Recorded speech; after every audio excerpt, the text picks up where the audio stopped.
Seekers, today's another beautiful day at the Renaissance Shooting Club in Magnolia, Texas. And look what I have in front of me today. This is the Springfield Armory St. Victor in 9mm. Yes, 9mm. And you might be asking yourself, why would you need an AR in 9mm? And for me, it just comes down to safety during training. You can set this rifle up just like your regular 5.56, 300 Blackout.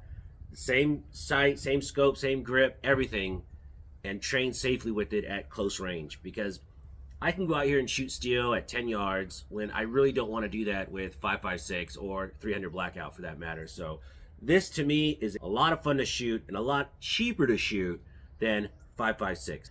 This gun does come with two standard capacity Colt magazines. Now, some people don't like these. I personally love them. I have them on a lot of different guns and I like them quite a bit. There's only one drawback, and that's, heavy. It's a steel magazine, so when you load it to capacity, it's a little heavy.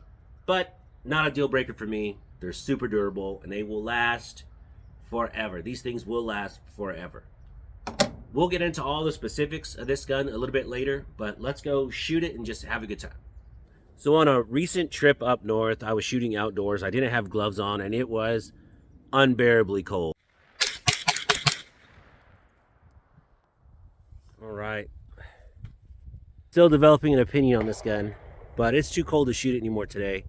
My skirt is getting blown up by the wind, so I'm gonna go inside now. It's cold, and I learned my lesson, so now I like to wear gloves. Today in Houston, Texas, it's only about 50 degrees, so it's not cold at all. But look how much real estate you have in this trigger guard. Look at that. Tons of real estate in there, and that's something I really look for on most of my rifles. I like a big trigger guard, and this has a B5 systems, but we'll talk more about this later on during the recap. All right, I got my eyes and ears on.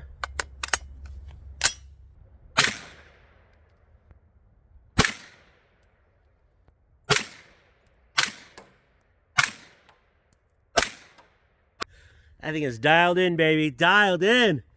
Right, so we're gonna be at 10 yards, something you cannot do with 5.56, shoot steel at close range because it's dangerous. So we're at 10 yards, I'm gonna turn the camera around, we're gonna shoot some steel.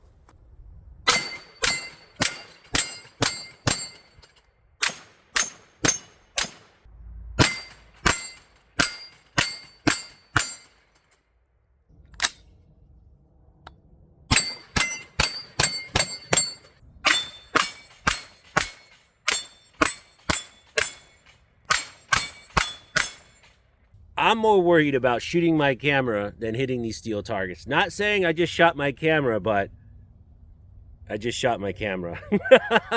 Oops.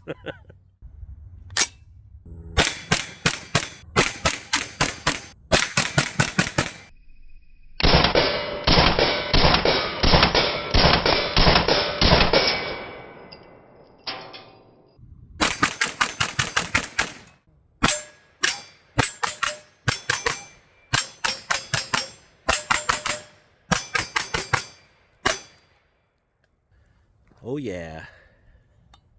All right, guys. Now that we've made it back from the range, we're back at the house. Let's do an overview of this whole gun, all the features, and then we'll do final thoughts. Let's start up top. So it has a 16-inch barrel with a 1 in 10 twist.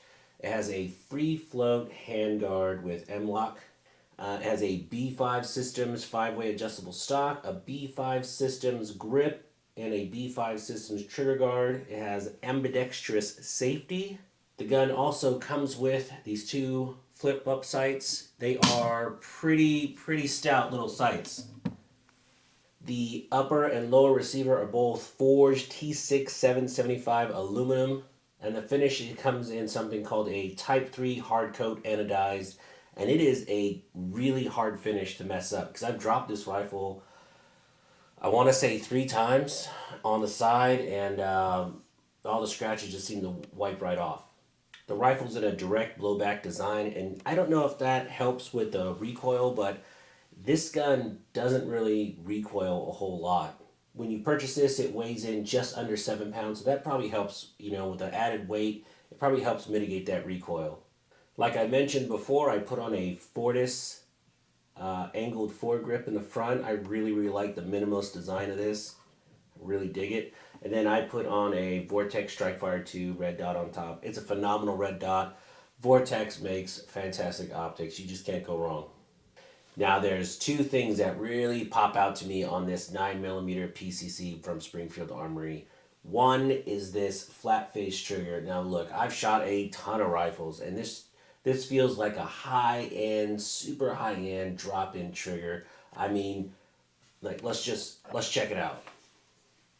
So you see the flat face trigger. I mean, there is no creep whatsoever in that gun. Look at that. All right, check the reset. Oh, crisp, absolutely crisp trigger. And I think it comes in right about 4.5 pounds. And secondly is what Springfield calls this forward blast diverter in the front. I really didn't notice it a whole lot, and I kind of thought it was cosmetic until I went to an indoor range and I was shooting this gun, and it sounds different. It's in no way, shape, or form a suppressor, but it pushes a lot of the blast, a lot of the noise forward. After shooting this on the indoor and outdoor range and knowing what it can do, I'm going to look around for a manufacturer to see if I can put this on more of my rifles, because not only does it look cool, it really works. So this thing, phenomenal. So the MSRP on this is $12.99. The street price is probably going to be a little bit lower. And the question everyone wants to know, would I buy this gun? Absolutely. I would have no issues going out and buying this rifle and putting it in the safe.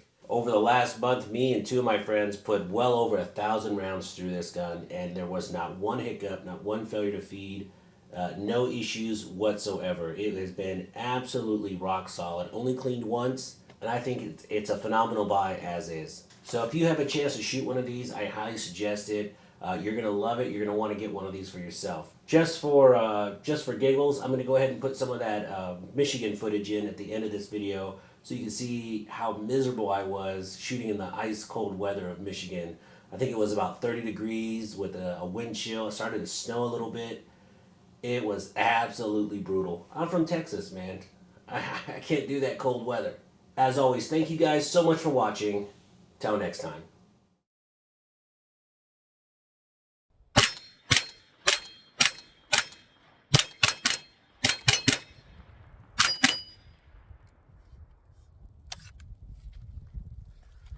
Oh.